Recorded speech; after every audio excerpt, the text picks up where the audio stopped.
Australians will soon vote in a referendum on whether to establish an Indigenous voice to Parliament.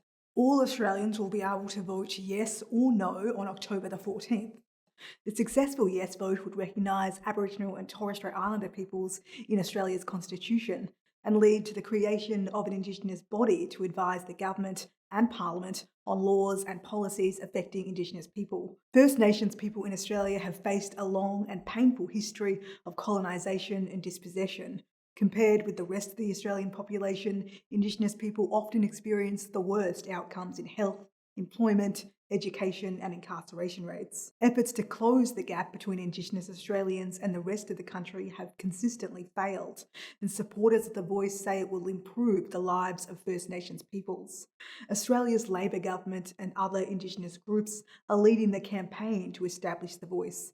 They want the voice written into the Constitution so it can't be abolished when the government changes, as has happened with other advisory groups in the past.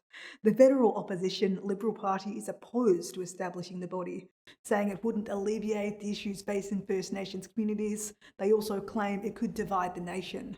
Some Indigenous people and groups also oppose the voice. They're pushing for a treaty to set out the terms of their relationship with the Australian government. There's a lot of information out there about the voice. It can be confusing and hard to work out what's going on. The official yes and no pamphlets have been published online by the Australian Electoral Commission, but it's important to know they haven't been fact-checked by an independent source. This is an important vote, and it's vital we take the time to consider our vote and what it will mean for the future of the country.